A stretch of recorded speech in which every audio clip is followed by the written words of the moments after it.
Bigfoot Classified contains content that is graphic in nature, and listener discretion is advised.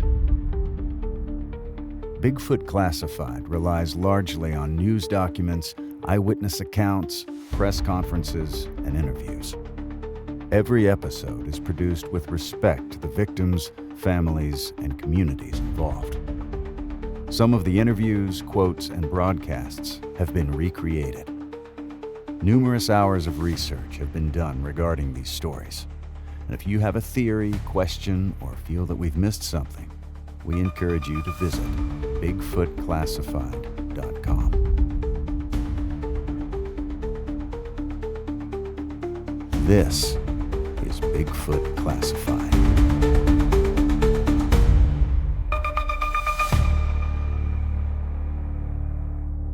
In this episode of Bigfoot Classified, we're taking a dive into one of the most famous and controversial pieces of evidence in Bigfoot lore, the Bluff Creek film incident of 1967, or more widely known as the Patterson-Gimlin film. This short, shaky footage has sparked decades of debate, scientific analysis, and widespread fascination. To understand the significance of the Patterson-Gimlin film, we need to go back to the autumn of 1967.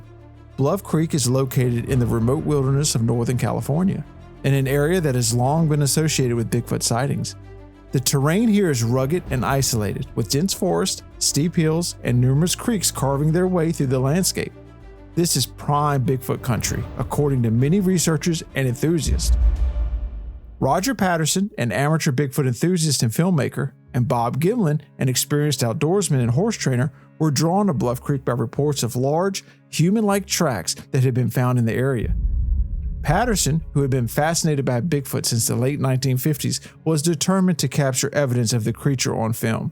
Gimlin, initially skeptical, agreed to accompany him on the expedition. It was October 20th of 1967 when Patterson and Gimlin set out on horseback along Bluff Creek, following a winding trail through the thick forest. Patterson had rented a 16mm camera slung over his shoulder, ready to capture any evidence they might encounter. The two men had been in the area for several days, but so far, their search had yielded little more than faint tracks and fleeting glimpses of movement in the distance. As they rounded a bend in the creek, something extraordinary happened. According to Patterson and Gimlin, they suddenly came upon a large, hairy, bipedal creature standing by the creek bed. Patterson's horse reared up in fear, nearly throwing him off. As he struggled to control the horse, he managed to dismount and grab his camera, which had fallen to the ground.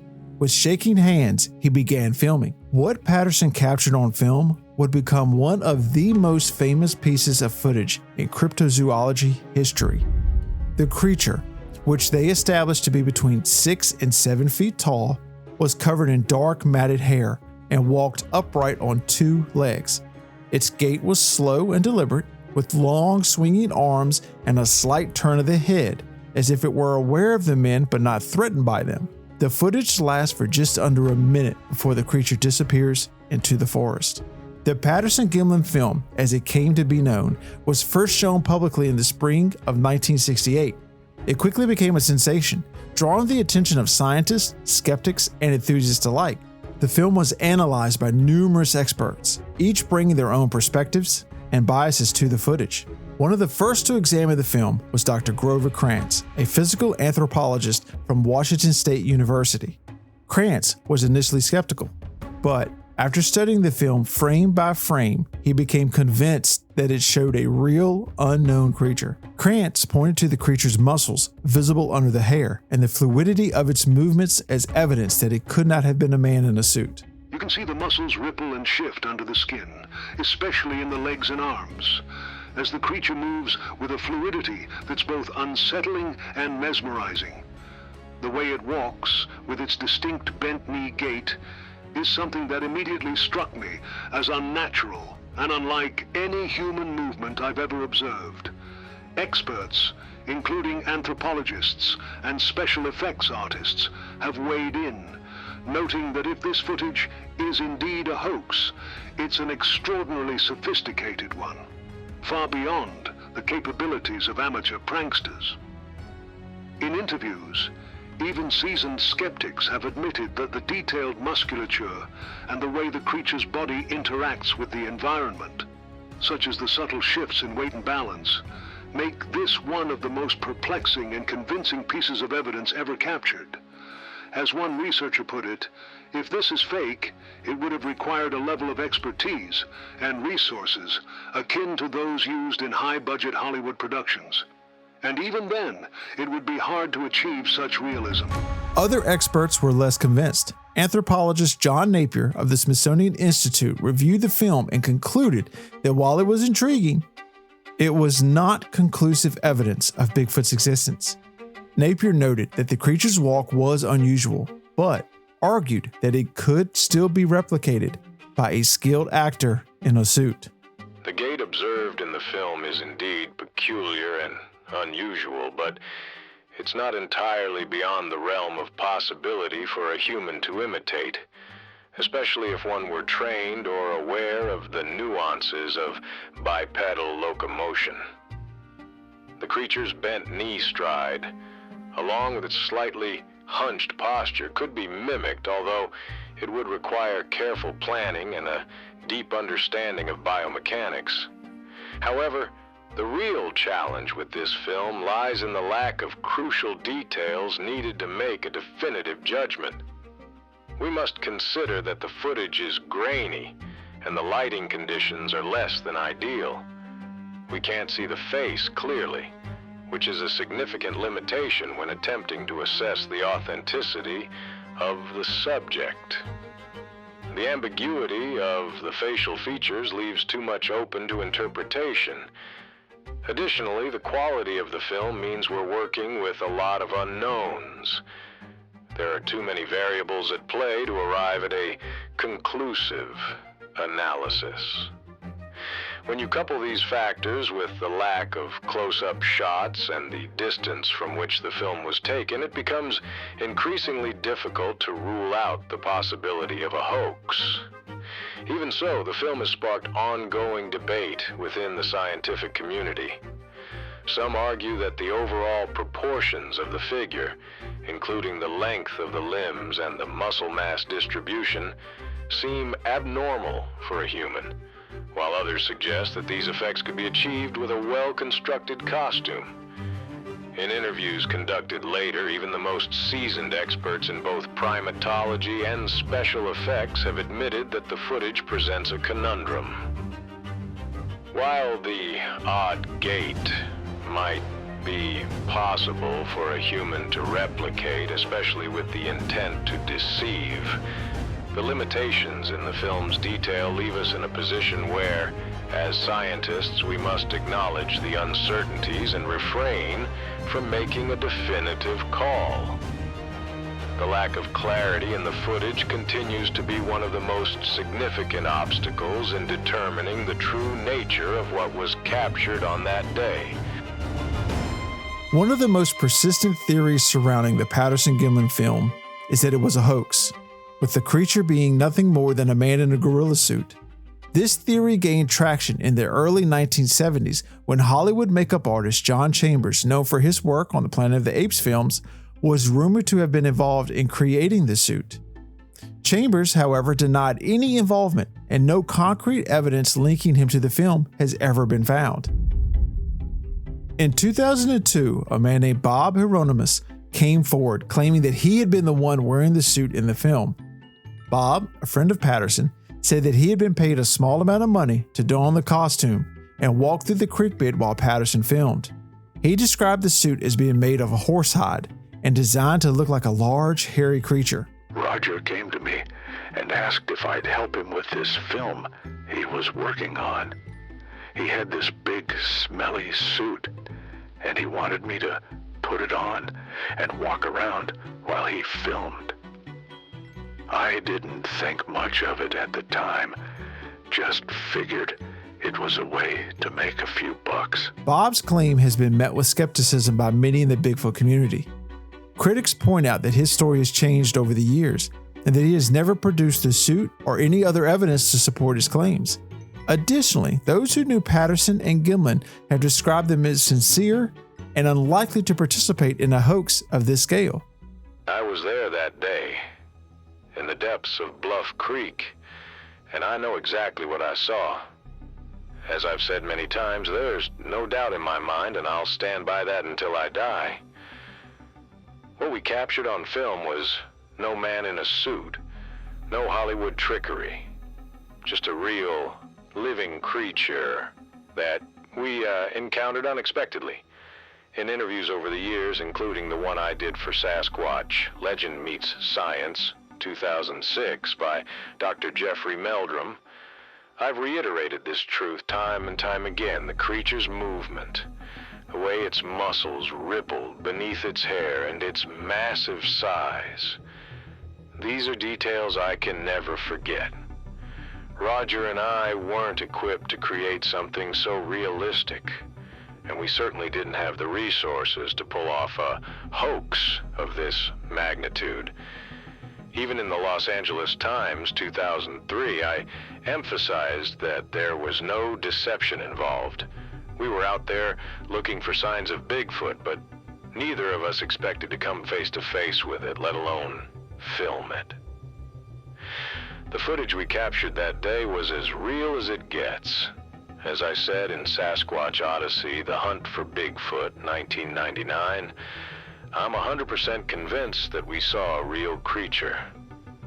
Through all the interviews and documentaries, like The Mysterious Monsters, 1975, and the more recent ones, my story has never changed, because the truth doesn't change.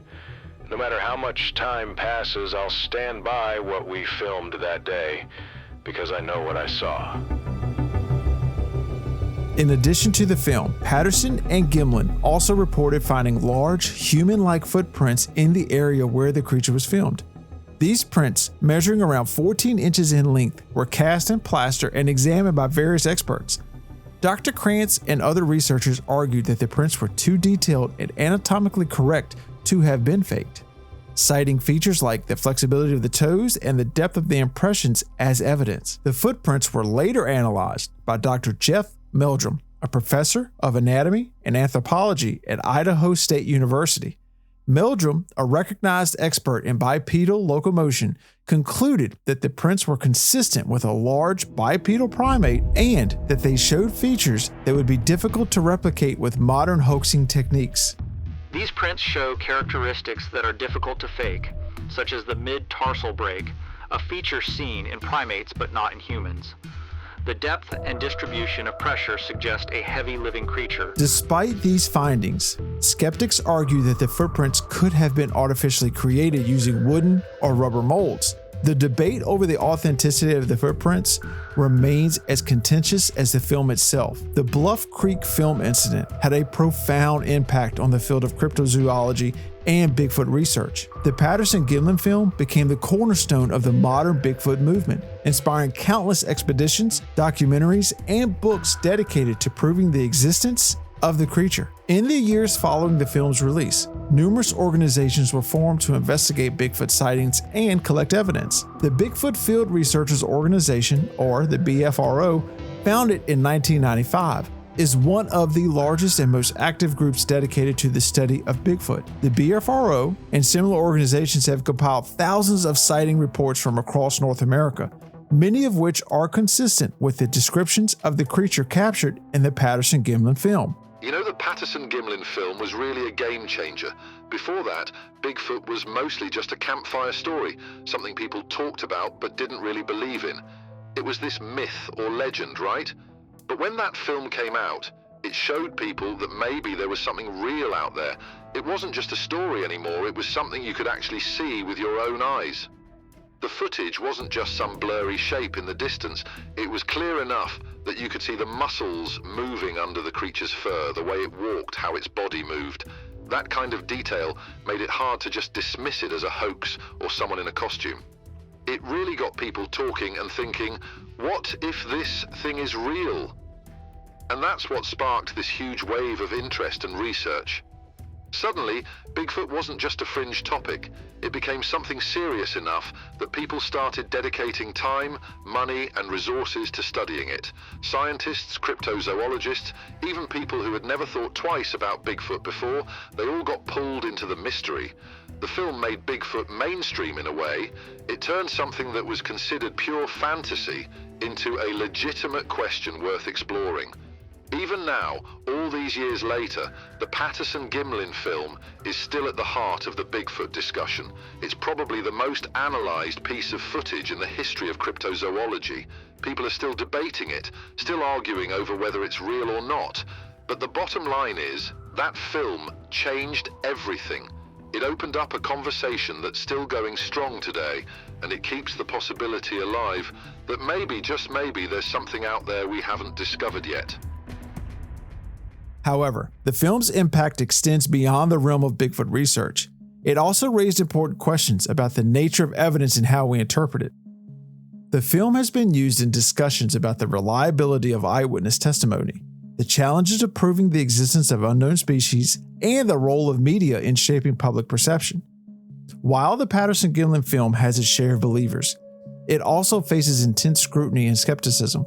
Many scientists and researchers remain unconvinced, arguing that the film lacks the kind of conclusive evidence needed to prove the existence of Bigfoot. One of the main points of contention is the quality of the film itself. The footage is shaky and grainy, making it difficult to analyze in detail. Some experts argue that the lack of clarity makes it impossible to determine whether the creature in the film is real or a person in a costume. Another criticism is the lack of corroborating evidence. Despite decades of research and countless expeditions, no definitive proof of Bigfoot's existence has been found. No bodies, no clear photos, and no DNA evidence has ever been produced. Skeptics argue that this lack of physical evidence is a strong indication that Bigfoot does not exist. More than half a century after it was filmed, the Patterson-Gimlin film remains one of the most enduring and controversial pieces of evidence in the search for Bigfoot. It has become a cultural icon, referenced in countless television shows, movies, and books. For many, it represents the tantalizing possibility that there are still mysteries left to be uncovered in the world. The Bluff Creek film incident is more than just a piece of footage. It's a symbol of the enduring human fascination with the unknown. Whether you believe in Bigfoot or not, the story of Roger Patterson, Bob Gimlin, and their encounter in the woods has captured the imagination of millions and sparked a debate that shows no signs of slowing down. The film has also inspired generations of researchers, from seasoned scientists to amateur enthusiasts, to continue to search for evidence. While the mystery of Bigfoot remains unsolved, the Patterson-Gimlin film serves as a reminder that there are still questions left to be answered, and that sometimes the journey of exploration is just as important as the destination. As we end this episode of Bigfoot Classified, we leave you with this thought. The truth might still be out there, waiting to be uncovered. The Bluff Creek film incident isn't just a mystery, it's a symbol of our relentless curiosity, the thrill of discovery, and the countless possibilities that lie hidden in the wilderness. I believe the film could be real and want to hear your thoughts. Have you had your own encounters, sightings, or theories? I'm all ears. Call 878-SQUATCH and say story voicemail when prompted, or visit our website and submit your story. You can go to BigfootClassified.com and go to the Bigfoot Classified podcast and submit your story, or follow me on X at Woody G. Watts. Thank you for joining us on this journey into the unknown. Keep searching, keep questioning, and remember, sometimes the truth is stranger than fiction. Until next time, stay curious.